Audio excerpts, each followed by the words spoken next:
Hi friends, first டைமாக இன்குபேட்டரில் X வச்சு hatch பண்ணலான்னு ஒரு முடிவெடுத்து ஒரு இன்குபேட்டரையும் வாங்கி அதில் ஒரு 17 எக் நவம்பர் 1 அன்றைக்கி வச்சோம்.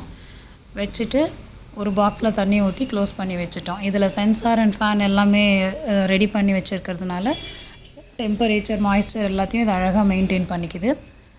ஸோ நம்ம எக்ஸை வச்சுட்டு அதில் ஒரு பாக்ஸில் தண்ணி ஊற்றி வச்சுட்டோம்னாக்கா ஒரு 18 டேஸ் வரைக்கும் மார்னிங் அண்ட் ஈவினிங் 2 வேளையும் தவறாமல் இந்த எக்ஸை திருப்பி வைக்கணும். அப்படி திருப்பி வைக்கிறதுக்காக தான் நான் எக்ஸில் மார்க்ஸ் அண்ட் நம்பர்ஸ் போட்டிருக்கேன். இதில் 1 to 17 எக்ஸ் கரெக்டாக 1ஆம் தேதி வச்சது. அதுக்கப்புறம் அடுத்த நாள் 2ஆம் தேதி ஒரு 5 எக்கு வச்சேன். அதனால் அதுக்கு ப்ளூ கலர் ஸ்கெட்சில் இன்டூ மார்க் போட்டேன். செகண்ட் டே வச்ச 5 எக்குக்கு மட்டும். கூடவே ஒரு 5 கடையிலேருந்து வாங்கின வெள்ளைக்கோழி முட்டையை வச்சேன். அது சும்மா ஒரு எக்ஸ்பெரிமெண்ட்காக வச்சேன், பொறிக்குதா இல்லையா பார்க்கலான்றதுக்காக. ஸோ அந்த வெள்ளைக்கோழி எக்ஸில் மட்டும் பிங்க் கலரில் இன்டூ மார்க்ஸ் போட்டு வச்சுருக்கேங்க. ஆக்சுவலி இது சும்மா மளிகை கடையில் வாங்கின வெள்ளைக்கோழி முட்டை தான், பொறிக்குதா இல்லையான்னு ட்ரை பண்ணி பார்க்கலாம், அவ்வளோதான். ஸோ இதை 18 டேஸ் தவறாமல் மார்னிங் அண்ட் ஈவினிங் இந்த மாதிரி திருப்பி விட்டுகிட்டே இருக்கணும். தண்ணி குறைய அதில் திரும்பவும் தண்ணியை ஃபில் பண்ணிக்கிட்டே இருக்கணும். ஸோ தட் அந்த டெம்பரேச்சர் அழகாக மெயின்டைன் ஆகி இந்த எக்குலலாம் கரு கூடுது. இப்போது ஒரு 1 வீக் இல்லை 8 டேஸ் ஆன பிறகு இந்த மாதிரி மொபைல் டார்ச் வச்சு இந்த எக்ஸை செக் பண்ணி பார்த்தோம்னா அதுக்குள்ளே கரு கூடி இருக்கிறது நல்லா தெரியுதுங்க. உங்களுக்கு தெரியுதா? இப்போது இந்த மாதிரி நான் நிறைய எக்ஸில் வச்சு செக் பண்ணி பார்த்தேன். மேக்ஸிமம் எல்லா எக்ஸ்லையும் இந்த மாதிரி அழகாக கரு கூடி இருக்குது. ஆனால் கடையில் வாங்கின நல்லா அசைகிறது தெரியுது பாருங்கள். ஆனால் கடையில் வாங்கின அந்த 5 முட்டையிலையுமே எந்த சேஞ்சஸுமே இல்லைங்க, அப்படியே இருக்குது. ஸோ 18 டே முடிஞ்ச உடனே 19th டே இந்த மாதிரி சாக்கு பையை தண்ணியில் நனைச்சி மணல் மேலே போட்டு அது மேலே எக்ஸை வைக்க சொன்னாங்க. நல்லா தண்ணியில் நனைச்சி ஈரப்பதத்தோடு வைக்க சொன்னாங்க. அண்டு 18th டேக்கு அப்புறம் 2 பாக்ஸில் தண்ணி வைக்க சொன்னாங்க. அந்த தண்ணியில் ஐஸ் க்யூப்ஸ் அடிக்கடி போட சொன்னாங்க. ஈரப்பதம் அதிகமாக இருந்தால் தான் அழகாக பொறிச்சு வரும்னு சொல்லி. நல்லா பாருங்கள், இது 20th டே அழகாக மூக்குத்தி அந்த ஓட்டை போட்டு எக் ஷெல்லு வெளியே வர ஸ்டார்ட் பண்ணுது. நிறைய முட்டையில் இந்த மாதிரி மூக்கு குத்தி வெளியே வருதுங்க. இங்கே பாருங்கள், உங்களுக்கு தெரியுதா? நல்லா வீடியோஸில் நிறைய எக்ஸில் இந்த மாதிரி குட்டியாக அந்த உள்ளே இருக்கிற கோழி குஞ்சு மூக்கில் குத்துதுங்க.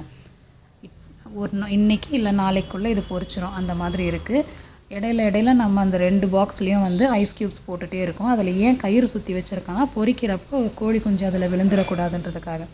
இங்கே பாருங்கள், ஒரு கோழி குஞ்சாக நல்லா அழகாக பொரிச்சது. ஆக்சுவலி அந்த கோழி குஞ்சு இங்கே குடிக்கணுன்றதுக்காக நாட்டு சக்கரை தண்ணி கொஞ்சமாக கலந்து அதுக்குள்ளவே வச்சோம். பட் அந்த கோழி குஞ்சுங்க அதுக்குள்ளவே ஏறி குளிச்சு ஸோ ஈரமாக ஆகிடுதுங்க. அதனால் அதை எடுத்து தனியாக வச்சிடலான்னு சொல்லி முடிவு பண்ணோங்க. எங்கே வைக்கிறதுன்னு தெரியல தனியாக. இதில்னா கொஞ்சம் ஹீட்டாக இருக்குது, அதனால கொஞ்ச நாள் இதிலே விடலான்னு விட்டுட்டோம். எல்லாம் ஒரே நேரத்தில் பொரிச்சு வரலங்க. ஒன்று மார்னிங்கு ஈவினிங் அப்படின்னு அது பாட்டுன்னு அப்பப்போ பொரிச்சு வந்துக்கிட்டே இருக்குது. இங்கே பாருங்கள், நல்லா தெரியுதுங்களா உள்ளே இருக்கிற சிக்கா செய்கிறது. பயங்கர ஒரு க்யூரியாசிட்டியாக இருக்குது ஒன்றும் பொரிச்சு வரப்போ. பாருங்கள், அந்த பாக்ஸ் மேலே ஏற ட்ரை பண்ணுதுங்க. அதுக்கு தான் அதில் கயிறு கட்டி வச்சுருக்கிறதுங்க. இல்லைன்னா அது தண்ணியில் விழுந்து செத்து போயிடும் இல்லையா, அதுக்காக அதில் கயிறு கட்டி வச்சுருக்கோம். இந்த எக்கு பாருங்கள், அழகாக ஹேட்ச் ஆகுறாங்க. ஸோ இப்போ பாருங்கள், இது நெக்ஸ்ட் டே 21st டே. மேக்ஸிமம் நிறைய குஞ்சு பொரிச்சிட்டுது. இதில் பொரிச்சிட்டு அந்த ஷெல்ஸ் எல்லாம் எடுத்துகிட்டு அந்த கோழி குஞ்சுங்களை தனியாக ஒரு பாக்ஸில் போட்டாச்சு. ஏன்னா அதில் ஈரத்தோடு அப்படியே முடியெல்லாம் ஒட்டிட்டு அசிங்கமாக இருக்குது அதில் பார்க்க.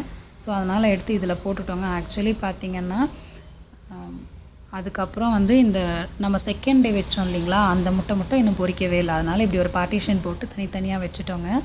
ஆக்சுவலி பார்த்திங்கன்னா இன்குபேட்டரில் வைக்கிற எக்ஸில் கிட்டத்தட்ட 90 to 95% எக்ஸ் அழகாக பொரியுது.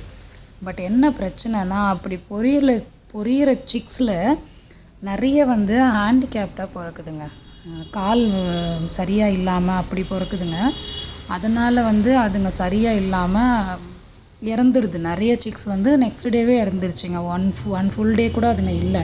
நெக்ஸ்ட் டேவே ஒரு 5-6 கோழிக்கு மேலே இறந்து போச்சு. அதனால் நாங்கள் என்ன பண்ணோன்னா, இந்த கோழி கொஞ்சம் இங்கே வச்சு காப்பாற்ற முடியாதுன்னு சொல்லி நிலத்துக்கு கொண்டு போயிட்டு அங்கே இருந்து ஒரு கோழிக்கிட்ட நைஸாக கொடுத்து பழகணும். ஃபஸ்ட்டு அது கூப்பிட்டுக்கல, அப்புறம் பார்த்திங்கன்னா அழகாக சேர்த்துக்குச்சு.